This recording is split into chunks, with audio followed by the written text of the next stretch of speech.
1, 2, 3. Harold and Brad, Windy City Filmmakers. Harold and Brad, Windy City Filmmakers. Harold and Brad. Da, da, da, da, da, da.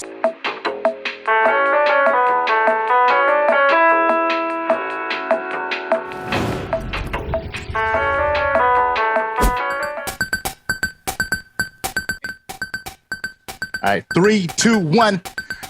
What's going on, y'all? Brad Stevens in the house. Welcome to another edition of the Harold and Brad Windy City Filmmakers Film Podcast. HD, what's going on, brother? What's going on? This is a great day to be alive, brothers. Yeah, we got a special guest in the house.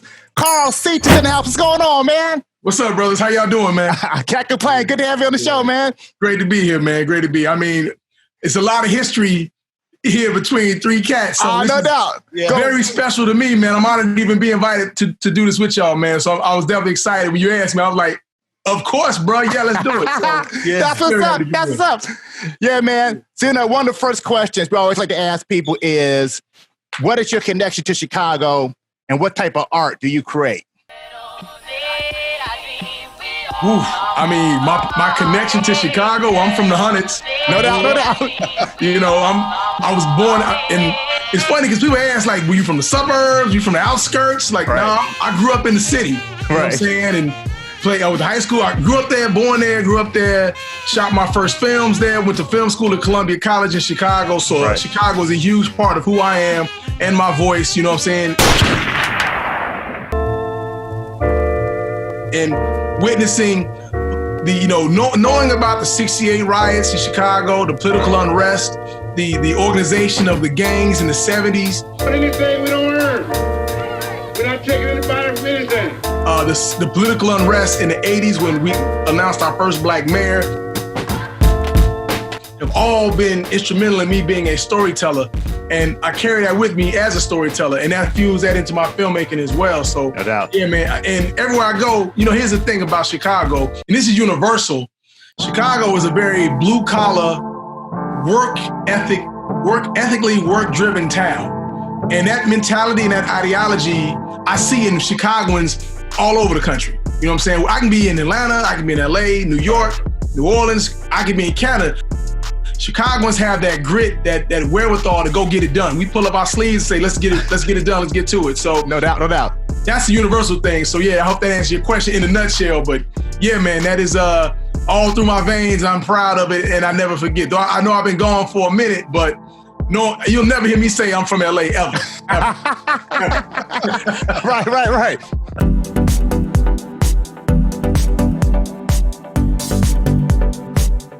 Yeah. So let's talk about the beginning. Let's go all the way back to Columbia College. And then, us being Noops, I've seen you around campuses and different places over the years. But then I remember being at a club back in like 1994, 95, downtown, and you and Kenny were together. And I was like, Noops, what do y'all do? Because I was selling cars at the time, if you remember, Los Edelson. And you said, Nope, we're filmmakers. I was like, what? What? Because at that moment, things that happened in my life, and I was thinking about it, 1995. And when you said that, I don't know if you were still at Columbia or just finishing up or whatever. And so I kept up with you that whole time. And then beyond that, the acting troupe in 1998, February 1998. Yeah. So talk about those times, 1995, getting off into the art and school and all of that stuff. Actually, I got to go back a little earlier. I got to go back to 89. I saw the movie Do the Right Thing at the Plaza. No doubt. I saw my sister and my cousin came out of the theater and was like, this is what I want to do for the rest of my life. I don't know the difference between a producer and a director. I got to figure all that out. But this guy, Spike Lee, this is what I want to do. So I started to educate myself and say, I'm going to go to film school. So I just graduated from high school at the time. I was going down to Southern Illinois University and got into their film program. But you'd have to take your general ed courses your first 2 years. So I didn't get into the film program until my third year. And in my third year is when I realized their programs are primarily based in theory and experimental film. that's not what I wanted to do. And I was like, nah, this not gonna work for me. Simultaneously, my Sans, Kenny Young, who played at the same time as me at a different school, was already at Columbia in the theater department. And he was like, yo, man, you should come check out Columbia. So during our semester break, because we were on a semester break and Columbia was on quarters, the campus was still open, so I went down there, just kind of walked around campus. That's how long ago it was. Security didn't stop you. They were just like, I'm walking around campus. I'm asking people random questions. I saw a brother just started asking questions about the school in totality, and then the film program. And man, I think I talked to maybe 4 or 5 people that day about the program, and didn't tell them what I was asking for. Just asked them questions. I mean, they sold me on that school so fast. I said, I'm in the wrong school. I'm transferring right now. By that fall, I was at Columbia, and that kind of being at Columbia, which was a very hands-on school in terms of practical filmmaking, exposed me to like, oh, this is it. You know what I'm saying? I'm working with cameras, I'm shooting films, I'm editing these films, and I'm seeing my work put together. And they were crappy movies, but the fact that you're actually doing it and you're being exposed to the craft of filmmaking, I was like, oh, there's a method to this. Right. When you're watching a film and it's unraveling, you don't really think about all of the work and the creativity and the ideas that are spooled together to create this piece.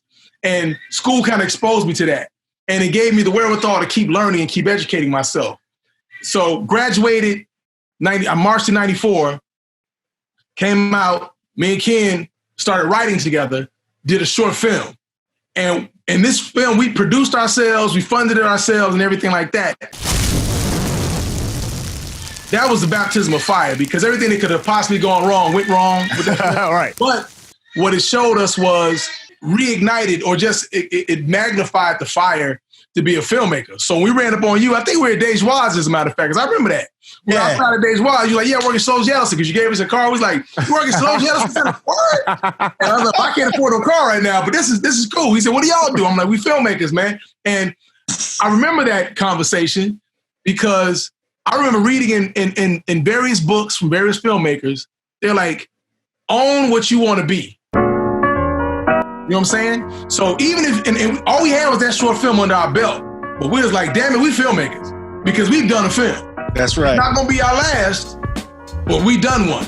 That's so we're right. gonna keep building from there. Right, so right. you asked me that was us stepping into claiming that title. You know, especially in Chicago, in the 90s, like, you doing what? Right. Is that real?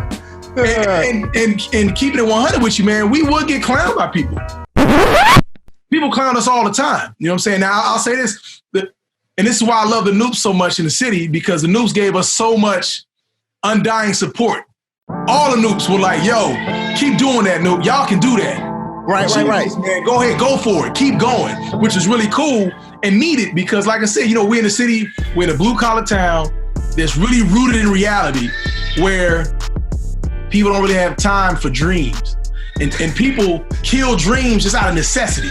No doubt. So you learn to understand that, and you learn to look at it like, okay, this is the reality of this world. Where people are like, I don't have time to dream. I gotta survive. I gotta provide. I have to feed, clothe, and shelter myself and others. So a dream is not even on the back burner. It just doesn't exist. So when you're in that environment, you really have to protect your dream, and you surround yourself by other dreamers and like-minded individuals. You know what I'm saying? So.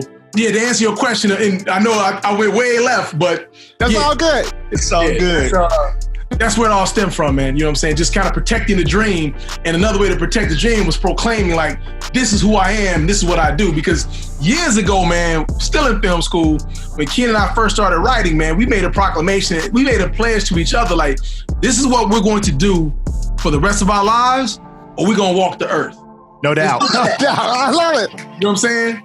I remember that. Yeah. So you know, we still at it. You know what I'm saying? We still going. So this became, we made this our reality. Now we definitely had side jobs. We had jobs. Right. We definitely had detours and things of that nature. But the thematic thread under all that and our foundation was, this is our purpose. This is what we're called to do. Oh my God. Hey, you know, right around the time of the acting troupe. And so Kenny directed me towards ETA because I started doing extra work early 1997. And I says, I saw him at the Kappa picnic over at Jackson Park in '97. That summer, I was going to the golf course because I got some. Game up slime. Yeah. And I saw the Noops. I was like, Noops got a picnic? And I pulled over. I was in a Cadillac at the time, right? So I pulled over, jumped out, and I saw Kenny. I was like, Kenny, you might have been out there, but I remember saying, man, I want to do more. He says, well, why don't you take a class? I says, yeah, where? He said, ETA is over here. Me and Carl went over to ETA over here, with a Coro. Go sit in and check it out. It was right around that time. I had $300 in my pocket. It was August. And I went and sat in on that first class. And I was like, oh, my God. After that class was over, I said, I am going to do this the rest of my life. It was a classic class, man. Yeah. After that first class, and here I am 23 years later, still at it. Walking the earth. I remember y'all saying that. Yeah, dude. Yeah, and we had to, you got to check in and remind yourself of it, too, because sometimes you get teased with different opportunities. Right. Take you off that path. You're like, you know what? I can do that, but it's not going to get me here. And I always got to, and man, it's easy to forget about here when them carrots are being dangled in your face, like this new job or a new car, new digs, new crib, and so forth. Because you want to have a great lifestyle, but because there was a lot of sacrifice that went in with that. You know what I'm saying? A lot of compromise and sacrifice you make to pursue that passion. You know what I'm saying? So, yeah, man. I love you say that, like following your dreams. Because for some people that sounds corny, but it's really true. You got to follow your dreams. And for me, when I saw She's Gotta Have It by Spike Lee, and then at the end, and they were like doing the characters, and they said Spike Lee. I said, he directed this film? And it was something about because he was young, but he was in high school like I was at the time. And it was something to your point about seeing somebody who looks like you, who directed the film, that made it seem, okay, that's actually pop. You could actually do that. You know what I'm saying? That was really inspiring.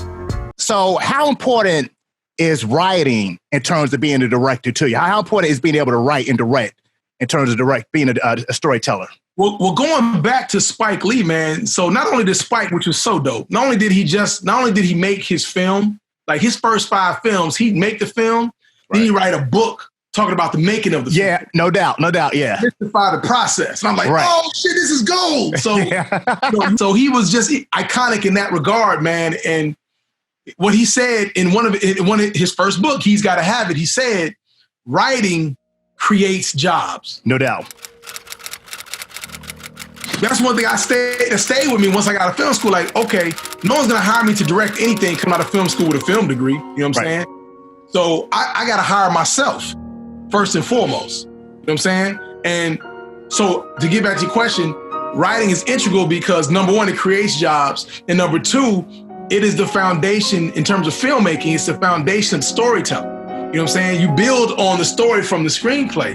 Right. And knowing how to write helps you understand story. So a writer, an actor, a cinematographer, a director, we're all storytellers. No doubt. We all play different roles in telling a story. So the more well-versed you are in storytelling, the better stories you can tell. So writing strengthens your skill set in telling stories. Writing is integral, man. It's imperative. And learning how to write and learning structure and character arcs infuses your directing because it infuses the acting. I can talk to an actor about intention, their arc, and like, you want to hold off on this information because in 3 scenes, we're going to reveal this. You don't know this yet. So we can have these type of conversations. That's all storytelling. And that's all craftsmanship, man. That's the main thing that I really got from studying people like Spike and Robert Rodriguez and De Palma and Spielberg. There's a craft to all of this. If you respect the craft and educate yourself on the craft, you will improve as a filmmaker. Right. Writing is definitely the foundation everything is built upon because you can't shoot a film without a script. I mean, people have shot films without scripts. I prefer to shoot a film with a script. No question. What about there are some shitty scripts out here? You can end up shooting a film based on a shitty script. That has happened. So, that's a whole other conversation. Right. What about storyboard? Do you still use those at all? In certain sequences, yes.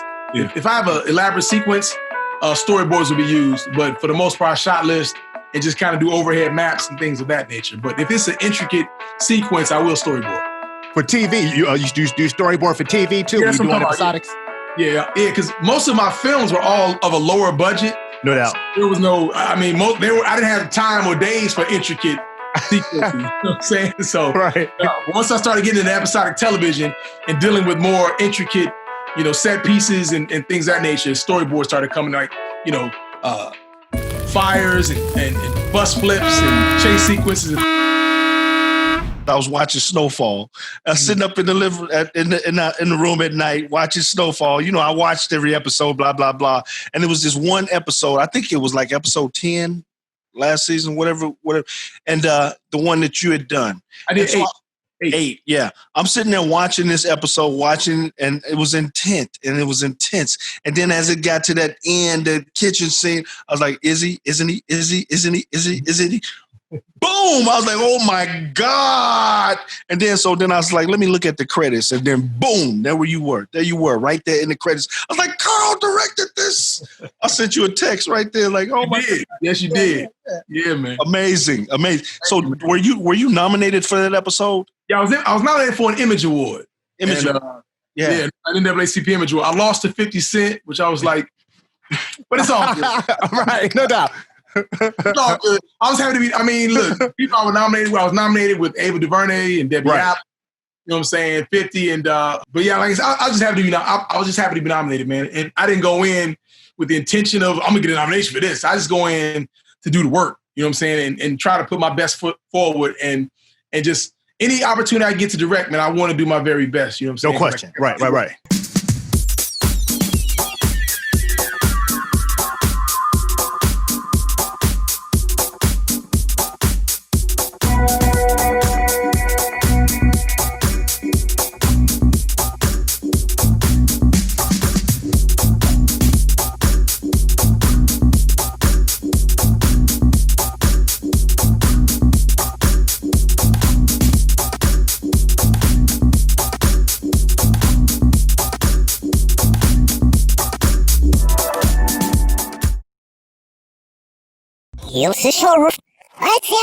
Oh la la. Yes.